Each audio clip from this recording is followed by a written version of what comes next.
All right. Hey, everyone. James Gardner, Ariel Jarvis. Woohoo.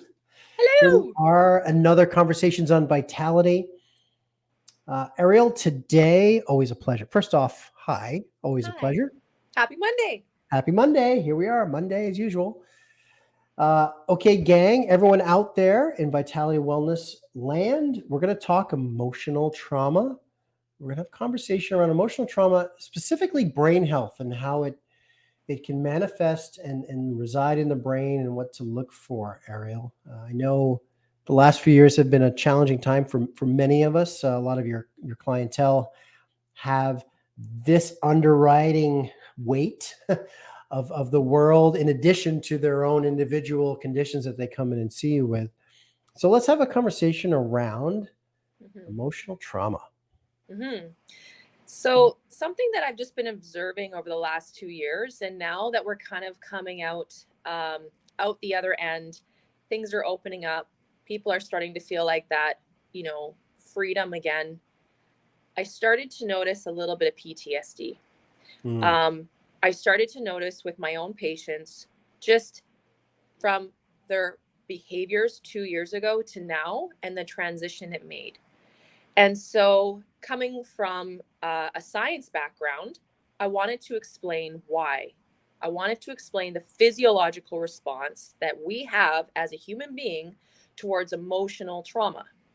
So there's three parts, and we'll talk about solutions. So it's not all doom and gloom, but we're going to talk about the science behind what actually happens to our brain and what parts of our brain are actually affected physiologically.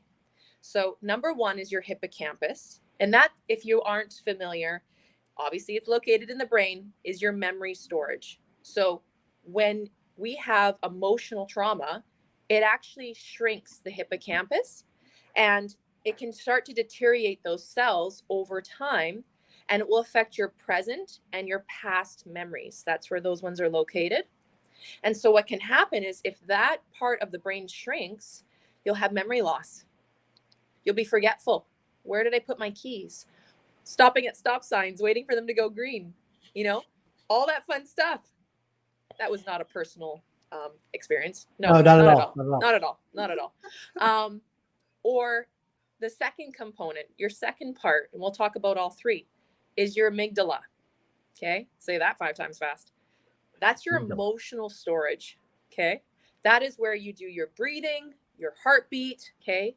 All of the physiological responses that we don't have to think about. That also is our fight or flight response. And that actually can create a fear and anxiety long term. And what happens? Put you on a medication for anxiety or antidepressants. But what's actually happened is your amygdala grew. So, under long term emotional damage, your amygdala will grow. And now, what happens is your fight or flight response becomes dysregulated. And now, all of a sudden, you'll have PTSD and fear on a cellular level. Your cells feel that, and it gets stored not just in your brain, but your whole body. And all of a sudden, you get into this constant fear like, don't want to take my mask off, or don't want to do this, or don't want to do that. And you become cellular conditioned. The third part is your prefrontal cortex, which I've talked about before, actually shrinks. Prefrontal cortex is located in the front part of the brain. And unfortunately, under emotional long term damage, that part shrinks. And as children, if you have constant emotional damage, and it doesn't have to be this big, extravagant, death in the family or whatever, it could be small. Every body responds differently to emotional damage. And so we're not saying you're damaged goods, but I'm just saying there is a physiological response and there is science to explain what actually happens. And everyone has trauma, everyone has emotional trauma, but if you Mhm. are somebody that is wondering if you were directly affected, I love the little prefrontal cortex because that will tell you that is where your decision making comes from. So if you become undecisive, oh, you're shopping and you can't figure out what you want, or what do you want to go? Where do you want to go for dinner? I don't know. Or you want to make everybody happy, and you can never seem to make a decision because there's a million things going through your brain and you want to make everybody happy. Undecisiveness is actually a huge correlation with emotional damage. So just something to think about, something to ponder on. So, okay. Oh, this is rich. Okay, because I got a couple things here. First off, undecisiveness, though, I'll play devil's advocate for a second. Mhm. Obviously, that can also be nutrition related, can be, Mhm. right? Because I've been in that situations where I've been like white on rice, boom, boom, boom. This, and then some days I'm like, I don't know, I can't seem to make a decision. Now, that may be trauma, and it also could be nutrition too. It could be whatever, right? I So you have assume. to remember, this is cellular trauma, right? So what does a cell need to thrive? It needs nutrition. Right. So nutritional deficiency can also be trauma. It's trauma to the cells, Well, sugar. Yeah, right? I never really. It's funny, like I mean, even in the personal growth work that I do for a living, it's like we label trauma as this event necessarily, or something dark and something painful and this and that. Maybe you grew up and there was not enough food on the table. That's traumatic. That's cellular trauma, That's right? cellular trauma. We're talking about the Interesting. cellular trauma, which Interesting. affects the overall psyche of the brain and the body, overall emotional state. Your emotions are a response. What triggered the response was an energy force. Mm-hmm. That variable can be so many things. Mm-hmm. Okay. Great distinction. Thank you for that. The second thing I wanted to ask you too, you talked about the different components of the brain. They can shrink, they can grow. Trauma and time. So like a 7-year-old. I'm just going to say I assume that it's just like I don't experience trauma and my amygdala goes poof. Right? It doesn't automatically just shrink or grow. It's a time induced. Mm-hmm. Uh, Correct. okay.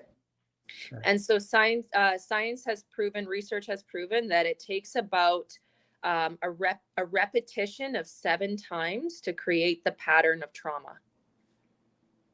So watching the news with the same information 7 times, going hungry 7 times, losing something really important to you 7 times, it starts to create a habitual program that your cells then decode and creates a blueprint that it now speaks to the other cells and passes that information on. Hmm. So what are the three sections of the brain again that you The just talked about? hippocampus, Yes. the amygdala, and the prefrontal cortex. And those all are impacted by forms of trauma that we have experienced in our life. Correct. On a Wow. physiological. So they're actually physically their size changes. A Hmm. noticeably difference. Mm-hmm. Okay. So now, obviously, when we think of trauma, we think of therapy, we think of coaching, things like that. And while that is true, there's also some solutions that we can help Mm-hmm. through plant-based approach, Mm-hmm. plant medicine. Absolutely. Okay. Absolutely. So when it comes to recovery, obviously body, mind, spirit, but I'm going to talk about just the physiological. So just the nutritional. Okay. Mhm. We have good nutritious foods. So things like, if it looks like a brain, eat it. So walnuts, avocados, essential fatty acids, chia. I love doing chia pudding or chia seeds in my water. Make sure they swell before you digest them. What Anything happens if that you what is happens if you don't? Just out of curiosity. so basically, chia seeds will absorb and uptake 10 times their size in water. Right. So if you were to sprinkle them on your salad dry and they haven't swollen, then by the time they get to the digestive tract, they're going to create a plug. Okay.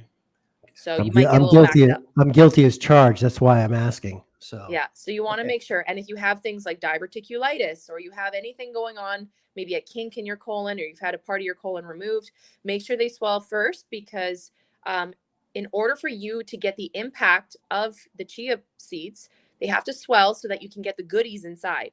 Otherwise, they just take up a bunch of water and create a plug in your intestinal tract. Okay, good to know.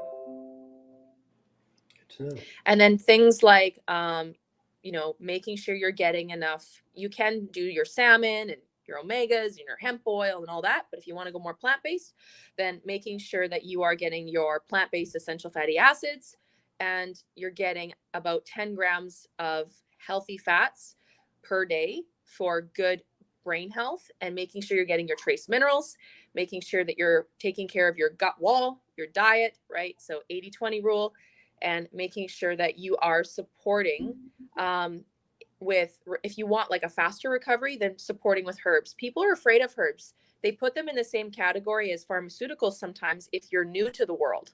So if you're new to the supplement world or the herbal world, they actually are part of a food group. So they're considered food. So you can mix and match depending on, get some guidance with your practitioner, but you don't have to be as strict or as worried as when you're combining your pharmaceuticals. Totally different game.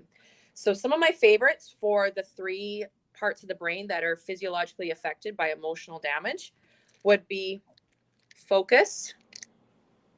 So this is a great way to balance out your neurotransmitters, your dopamines, your happy endorphins, all the fun activity going on in the brain, and to support the prefrontal cortex, to support the amygdala, to support the hippocampus. For children, I get them to take 2 a day. For adults, you can take up to 4.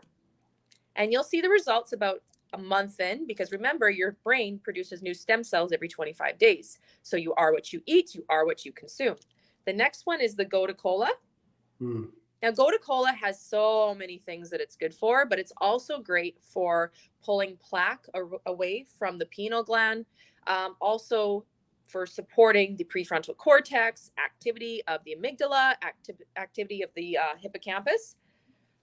Also, essential micronutrients. So there's a lot of information and research around psilocybin, psychedelics, psychoactives, especially when you've had different degrees of emotional damage on the brain.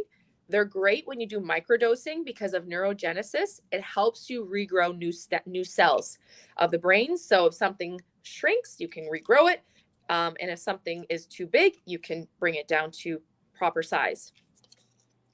And then I have always loved the thermal perk, medicinal mushrooms, a lion's mane, chaga, helping with the brain activity, helping with regrowing the dendrites and the neurons in the brain so that you can get proper function.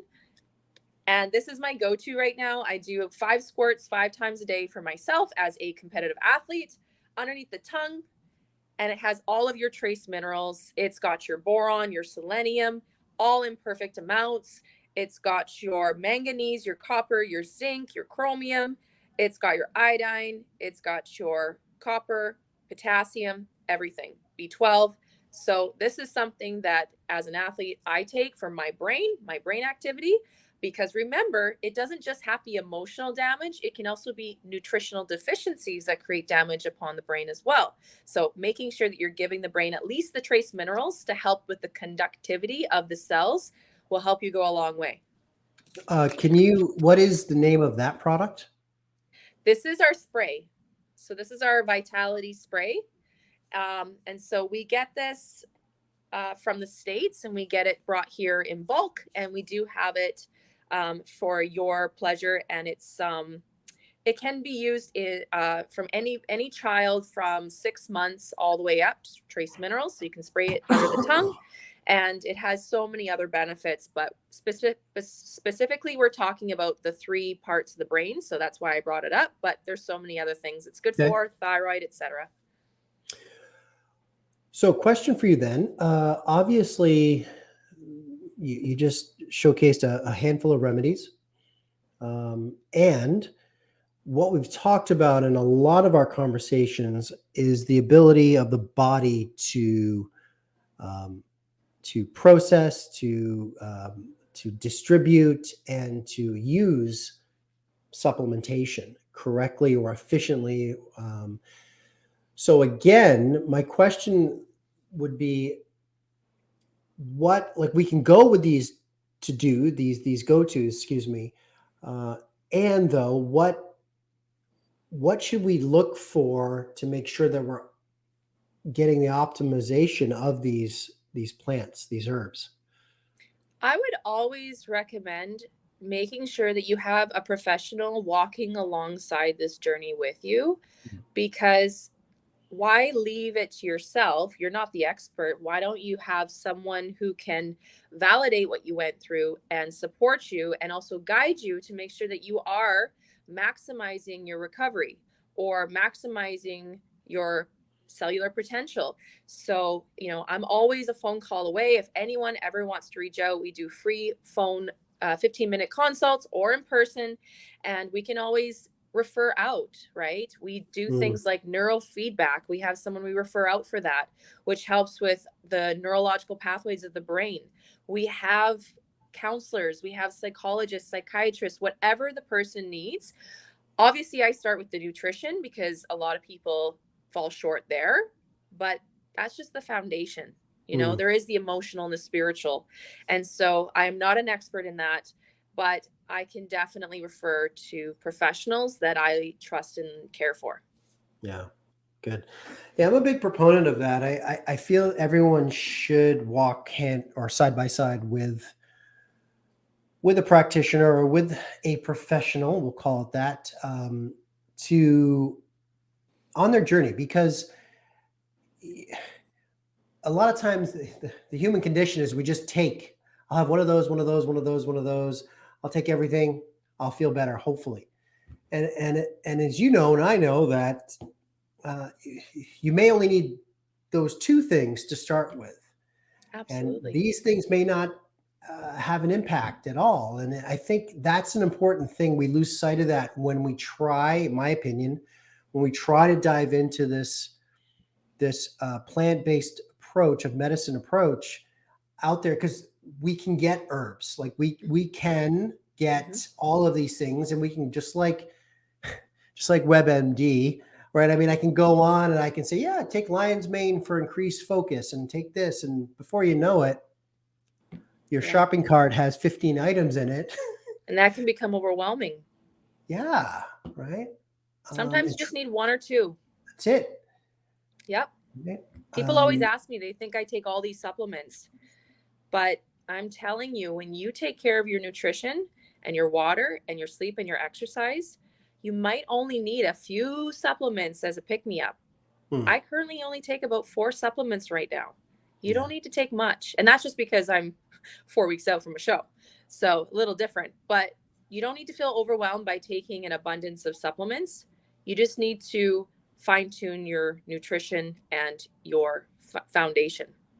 yeah, yeah. I agree. And again, having someone like you, that becomes their anchor point. They go back, they reassess, advise, put into practice, reassess, advise, Mhm. put into practice. Right. That's the that's the sweet spot, in my opinion, Mhm. for people out there. So, Ariel, because we're talking brain, we've heard this term talked around a lot, and I just want to throw it there for our community because we've talked about it in the past. Blood-brain barrier. Boom. What is it? Why do certain things cross it quicker? What's the advantage of that? So forth and so on. Great question. So the blood-brain barrier is a barrier. It's a membrane. So it's a thin membrane, translucent over the brain, that protects the brain from any outside activity coming in. So any molecules or particles that are not supposed to enter, it prevents that from happening because of its electrical charge. And so it's very like woven knitly like this, very tight. And so there's only specific particles that can pass through the blood-brain barrier right away, and that's hydrogen. Hydrogen is the smallest particle on the periodic table. But when you have larger things like CoQ10 is a larger molecule, or glutathione is a larger molecule, all of these are amazing for you. However, they can't pass through the blood-brain barrier. So how effective are they for that specific area? They Hmm. might be better on other parts of the body, but not necessarily through the blood-brain barrier. And so we want to take into account, as soon as you add hydrogen, all of a sudden the blood-brain barrier, now you can draw things in, you can pull things in. And that's why we talk about our water so much, because our water acts as the catalyst. It opens the portal, it opens the door, it allows all your good nutritious food from your diet to pass through the blood-brain barrier at a particle size because of the hydrogen component. It wouldn't be able to do it as efficiently without hydrogen. There's hydrogen in everything, but when it comes to the water that we discuss, we do notice a cellular optimization, very significant, when you introduce this specific water in terms of the blood-brain barrier. Okay. Yeah. Because I know that's something I think, and I may be wrong, but I remember the whole bulletproof coffee thing back when that first hit the market. That whole different strands of coconut oil, one or two would pass the barrier quicker, X number of times quicker than refined sugar. I don't know, some blah blah blah. The reason why is because how many hydrogens are involved. So in the isomeric structure, or the strain, the all of the particles together, right, making up the molecule, that is called an isomer. Okay, so the isomeric structure, the more hydrogens, the better, because that means that you have the hydrogen is going to help this little guy enter in. So medium chain triglyceride, MCT, is actually a better fat because it's smaller. It has a smaller tail, so it's a smaller molecule, and it has more hydrogens. That's why it works. Interesting. That's cool. And because in MCT, like that's two strands of coconut oil or whatever it is, right? Coconut oil. And then I think it's like the one strand in particular is supposed to cross faster than all the others. So in a sense, it's because it has more hydrogen molecules wrapped up there. Mm-hmm. Look at that. Yeah. Look at that. Yeah. And so a molecule is double, so it would be more hydrogen atoms. Gotcha. Okay. Yeah. I just got schooled by Dr. J. And what is the advantage? So by having something that crosses that barrier, increase focus. So if it's good for you, it's good for you and it passes really fast, the advantage is the fact that the cells are being nourished and there can be more cellular activity, and it's like fertilizer for the brain, right? So it's like, okay, well, you're going to be a farmer. You're going to have grass that has very little water and very little nutritious density. And then you're going to have grass that has tons of attention. The water's good. The nutrition is good. All this sort of stuff. Which one's going to grow? So when it comes to your brain, and then you apply physical, you're learning, whether you're in school, right? So what people don't realize is the whole point of this is so that you will optimize in your work, you'll optimize in your driving, you'll optimize in your family life, you'll optimize in how you handle stress, how you handle, right? So your response to the outside world, whatever that might be, whether your career, your schooling, your this, your that, and the other, it optimizes. You're now running at a higher frequency compared to when you had very little fertilizer. Yeah, love that. And life just gets harder, right? It gets harder if you don't have this working optimally, right? Otherwise, you're in a fog. Amen. Amen. And then just circling back to how we started this conversation, this working optimally, this is also impacted by emotional trauma, cellular trauma. It can be a variety of things, and it can affect our brain health and our brain function. Energy in, energy out. It's all bioenergetics. There you go. There you go. All right, Ariel, amazing. And thank you for sharing some of those supplements. That was great to actually see some of the physical supplements as well. Amazing. And on behalf of Vitality World, I want to say to you, good luck over the next 4 weeks getting ready. Yep. The Big Four. Big Four. Awesome. Well, amazing. Thank you for your time. Thank you, everyone. Don't forget to check out Ariel. Check out the website, consultation. Ariel knows. Have a good day, everybody. All right. Ciao.